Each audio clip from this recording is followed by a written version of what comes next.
When you're alone with your thoughts, you get an idea of what your thoughts actually are. If you live your life just acting constantly on the momentum of other people's expectations, of you wanting to be liked by these other people, you can run into a trap, and you set up a life that you didn't really want. You're fucked. You're trapped in this situation where you have a mortgage, you've got credit card bills, you got student loans you have to pay, you have a bunch of shit going on that you have to continue to feed.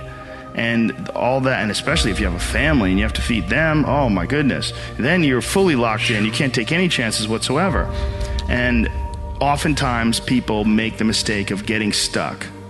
And it is just a tactical mistake, just like it would be a mistake if you got stuck on a video game. Just like it would be a mistake if you followed a map incorrectly and you get stuck in the woods. Your life is certainly some sort of a journey. It's certainly some sort of a journey.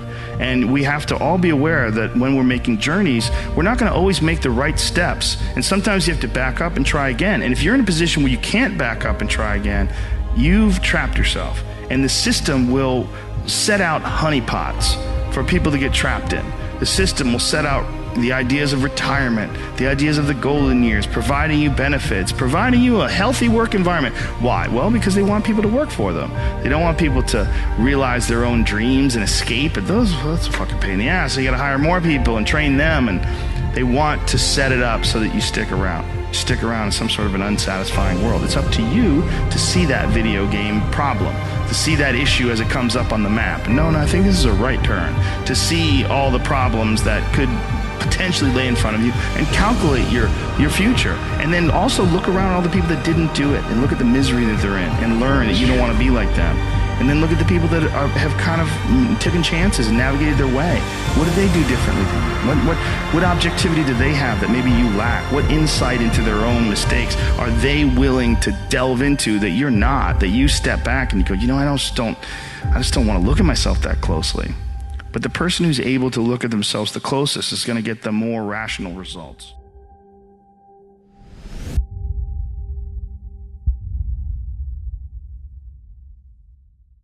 Hiya, Joe, old boy. The moment you accept the paycheck, your brain goes dead.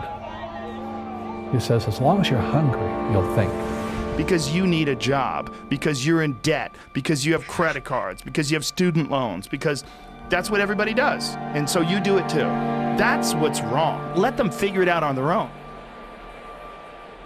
Many people are working in jobs that don't do anything for the world or the company they're working for. One of the qualifications is that it's really kind of a worthless job. It's not really doing anything. If you really want to torture a person, not only give them like the job of pouring a glass of water in an empty glass and pouring it back, but then add to it that they have to deceive their boss into thinking that they're doing an important job or they lose their jobs. Everyone has a different personality. They have different interests, different things that they would be really satisfied pursuing. That's not encouraged. What's encouraged is go find some place that you can shove yourself into. Go find a square hole that you can stick your round peg and just jam it in there and shave down the top and the bottom so you slide in with all this extra space on the sides and feel like shit for the rest of your life. How many people here work somewhere but really want to have their own business or hustle? Raise your hands. A lot. Let me tell you why most of the hands that just went up will never get there. They buy dumb shit. Do you know how many people here literally drive cars to impress people that they fucking hate? People literally going in debt or getting further from leaving the job they don't like to do something that will make them happy because they have to buy a certain car that has a logo that impresses people that they fucking despise. Do you understand how fucked up that is? Do you know how many people here live in homes where they don't use more than half the rooms in the house? Why you are living your life based on other people's opinions. I can easily fall into self-seeking and depression and self-pity and judgment. It's a bit of a default, awful, destructive behavior you're entertaining in your head. I think that a lot of people that are really great at things, they're not very satisfied with their work. And then that can start that cycle in their head of self-loathing and anxiety and anger at their performance or their work. And then that can lead to depression. That can lead to just self-hate. I think we could all fall into those. I'm ruthlessly self-critical. And for me, sometimes it's very hard to step outside and just take a pause and recognize that not everything's going to be right the first time you try it. 6 years at a job I felt stuck in. Maybe I was afraid of change. I hated that job, and I clung to that job. My dream of running a theater company with my friend had died. So I had no heat, no girlfriend, no acting agent. At 29, walking away from data processing, I was terrified. What I didn't have was cash, a bank account, a credit card, or an apartment. I just had debt. Big, hungry, growing larger every moment debt. But this made me very hungry, literally. I couldn't be lazy. Can't do that, I don't have time. Because it's an escape. It's an escape, you know what I mean? It's easy to say I can't afford it. Oh, I'm too tired. Oh, I can't go to the gym. You know, when you could go to the gym, but no, I can't. Truth is, I'm just too lazy to go to the gym. I told myself, the next acting job I get, no matter what it pays, I will, from now on, for better or worse, be a working actor. Soon something starts to happen. Trust me. A rhythm sets in. And I've worked as an actor ever since. The world might say you are not allowed to yet. Please, don't even bother asking. Don't bother telling the world you are ready. Show it. Do it. The thing is that we become creatures of our own habits. And until we break the habit, we don't change.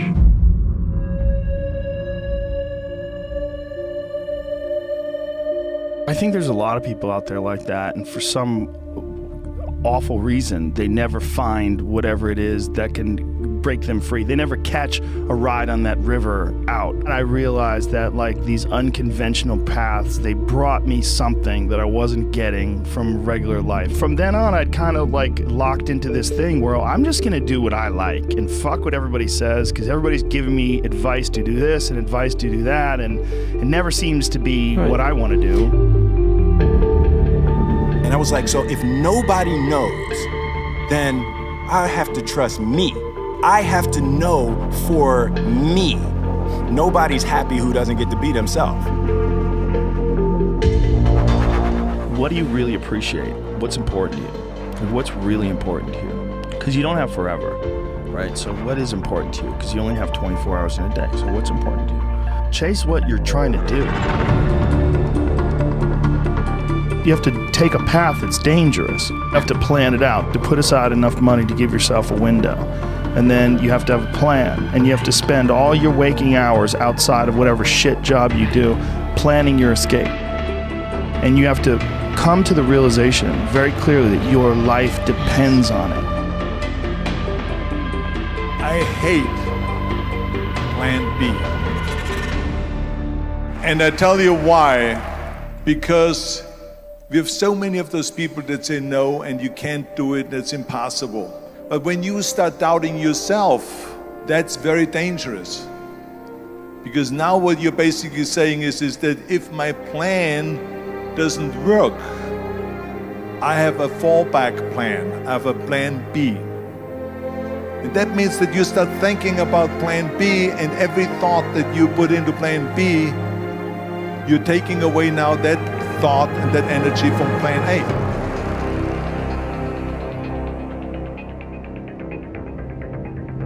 I'm telling you, I've never ever had a plan B. I say I made a full commitment that I'm gonna go and be a bodybuilding champion. I made a full commitment that I'm gonna be in America. I made a full commitment that I'm gonna get in the show business and I'm going to be a leading man. No matter what it takes, I will do the work. I would do the work over and over and over until I get it. I believe that self-discipline is the definition of self-love. That when you say that you love yourself, that means that you say to yourself, hey man, look, I know you want to eat that pizza and it'll be really good, you know, but I can't let you eat that because if you eat that pizza, you're going to feel like shit. You know, and I love you too much to let you eat that. You forego immediate pleasure for the exchange of long-term self-respect. The road to sustained happiness is through disciplining your behavior. I failed in bodybuilding. I lost bodybuilding competitions. I lost powerlifting competitions. I lost weightlifting competitions. I had movies that went in the toilet and that were terrible and got the worst reviews. We all fail. Next is Jordan the reverse again. It's okay.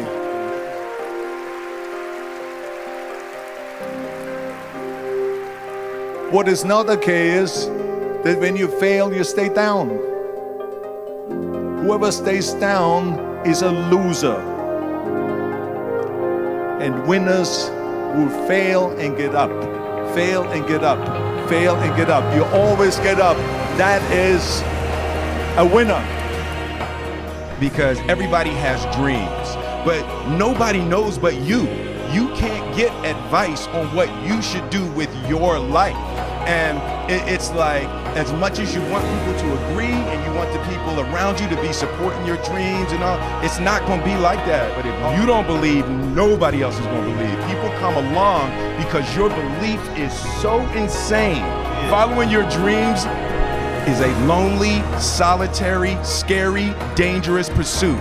You can't wait for somebody to think you can do it. And you gotta be willing to risk everything to become that seed of what you believe. You gotta be fearless, you gotta be relentless.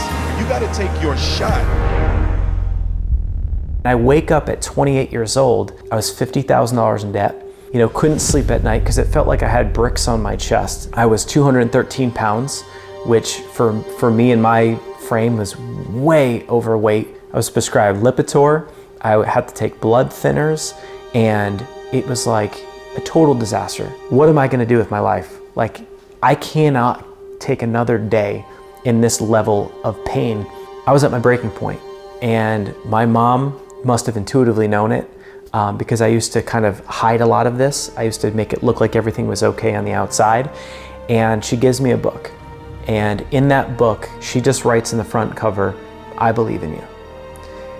And it was in that moment, I'll never forget looking at the book. It gave me hope when I didn't have it.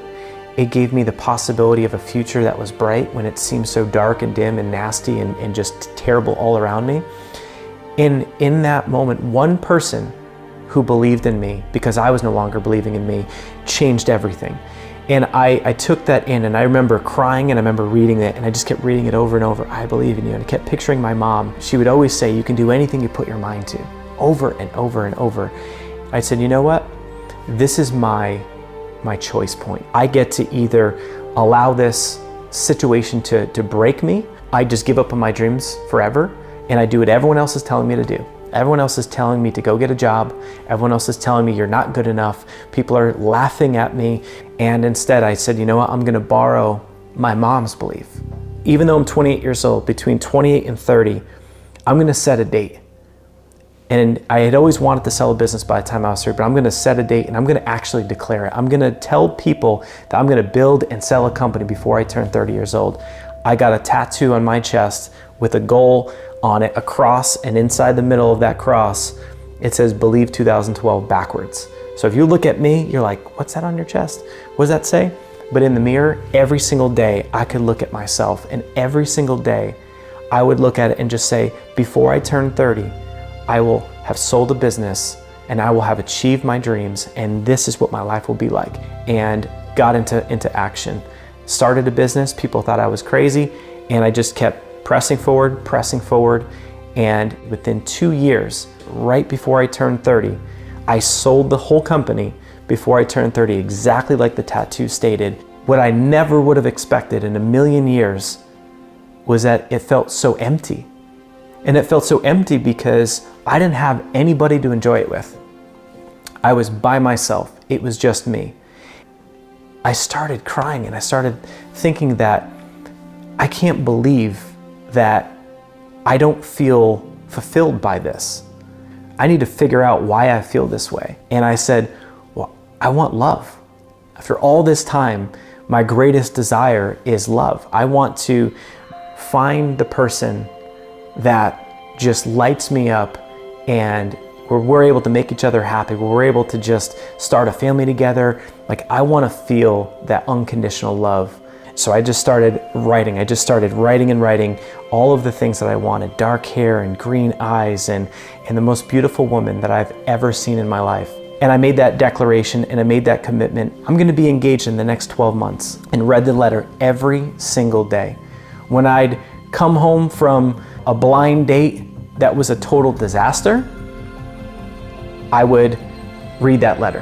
When I'd come home after getting catfished, I would read that letter. I just had this full faith that it was going to happen. Fast forward, in February, just a few months later, it was a completely random situation where I picked up my phone and the Tinder app was open.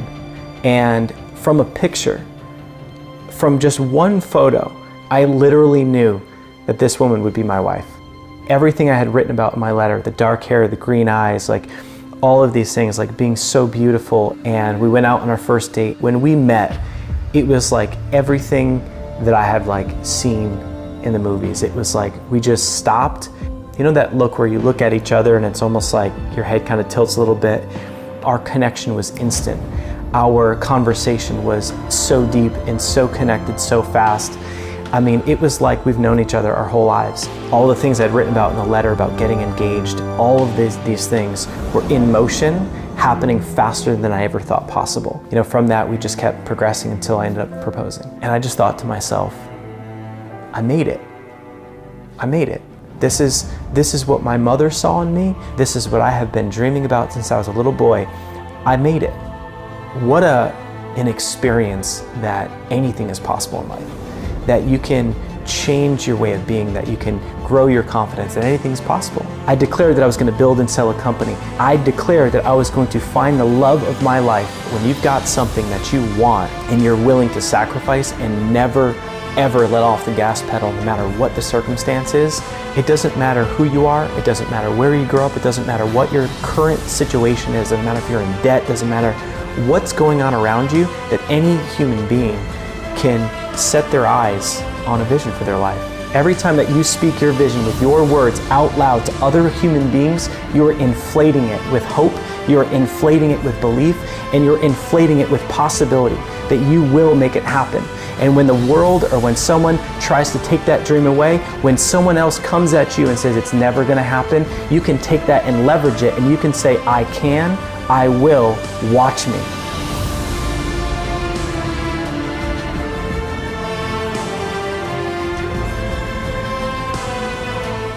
And the next morning I walked into the doctor's office, they said, son, what option did you choose? I said, no disrespect to you, doc, I'm not choosing an option, my situation is out of your hands. I said, no disrespect to you, doc, cut me where you gotta cut me. I said, I know I will come out of this situation okay.